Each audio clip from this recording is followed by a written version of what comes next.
Hey everybody, it is 595 week number 6. So this week we are looking at just lost my script. There we go. Educating the whole child and social emotional learning, SEL. I want to start off by sharing a little bit about what we do at Hillbrook. So in our grades, kind of pre-K through grades 4, we use responsive classroom, and in grades 6 to 12, it is developmental designs.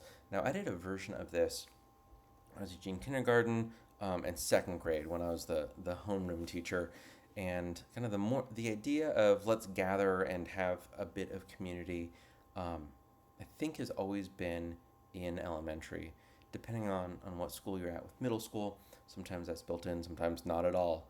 But I would always have like a let's gather around, and so much of what I was taught in the early 2000s was it's so important to do like daily math and particularly like in kinder and second in those early primary grades, what we used to think was it's about calendar, counting days, understanding kind of how all of that goes, looking at how many days we have of school, which is huge in kindergarten. The 100th day of school, oh my goodness. I even wrote a song with my kindergartners called 100 Days of School.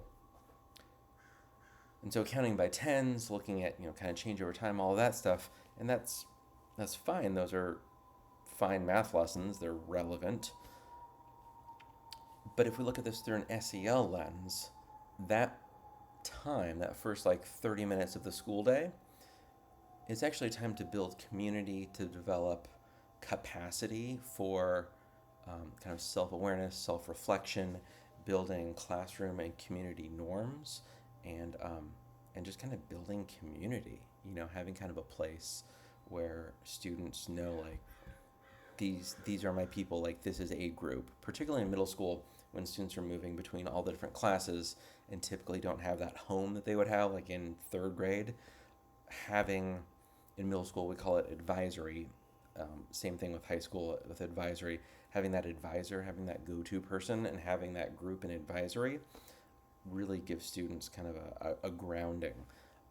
And so I think that's the most tangible and kind of the quickest anecdote to share with you around SEL. So if you teach grades 6 to 12 looking at developmental designs, there's some fantastic resources. And then like pre-K, TK through grades 4 or 5, Responsive Classroom has some fantastic resources. There's some professional trainings you can do. They have all kinds of stuff over the summer.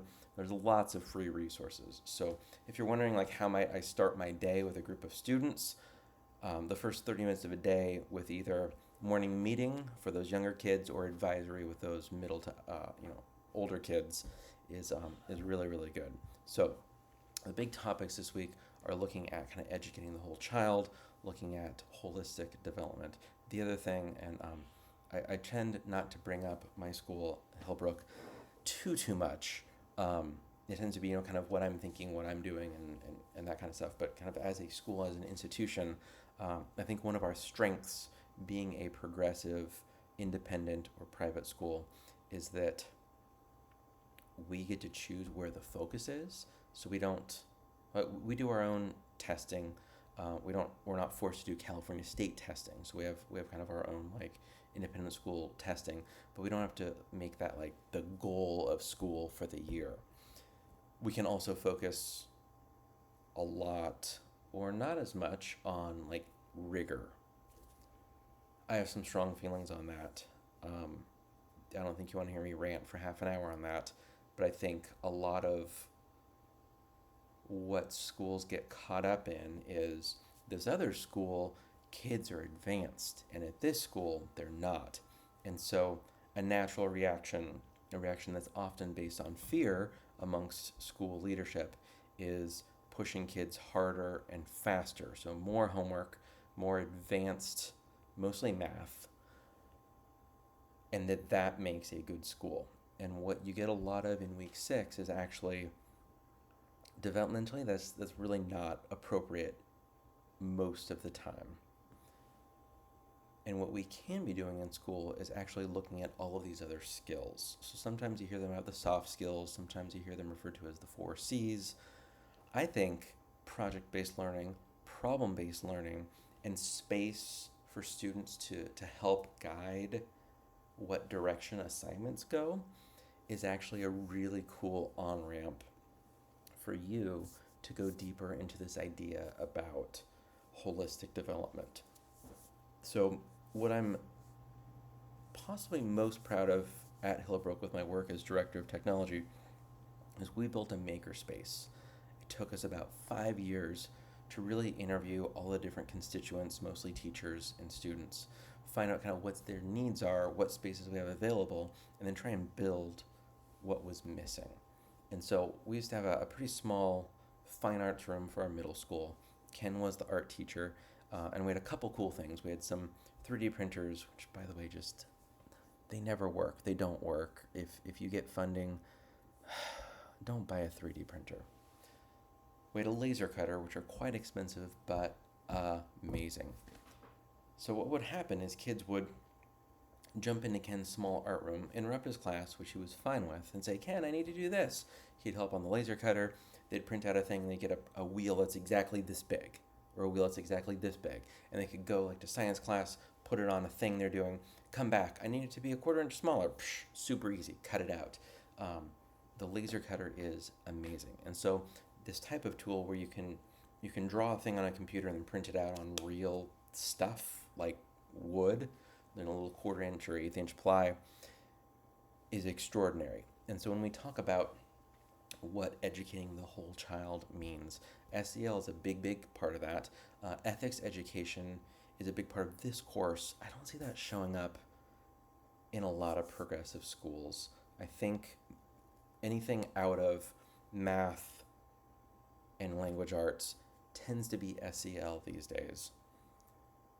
But I think being able to look at what are these skills students have, and are they able to actually build stuff that either, number one, matters to them, or number two, can make an impact in their community. It might be very simple, like here's a special, someone worked with a student and it didn't work, so it's not a good story, but I could lie in like a book way of being like, here's a great anecdote. A cap for like a thing, and I would always cut my fingers taking the cap off of this particular device.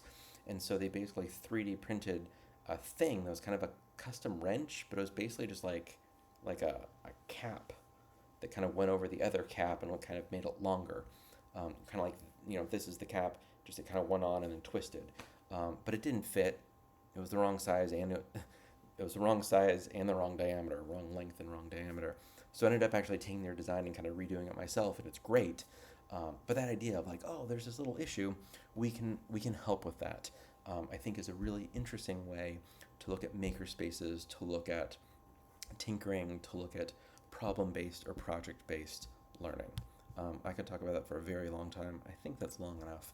So the discussion board, this is an awkward transition, but we're just going to keep going because I know that took a while, looks at social and emotional learning, looking at how teachers can create SEL and integrate it into character education, ethics education, or both. As a reminder, you're going to post initially Thursday by midnight, 2 replies before Sunday. We have the Christian message looking at Romans and its relevance to resilience and character building, looks at SEL. It's actually a pretty beautiful connection this week. Assignment-wise, there's not a specific assignment this week outside of the discussion board, but make sure you're looking ahead to upcoming assignments and projects, and just keep interacting on the forum. I know you have to, and it's kind of forced, but continue to ask questions and engage. You're all doing a fantastic, just great job with all of that. And just keep looking. If you have any other clarifications, always feel free to reach out. This is also a good week to look ahead at week 7, and look at upcoming assignments, discussions, topics, that sort of stuff. Reach out with any questions. Otherwise, happy week 6, everybody.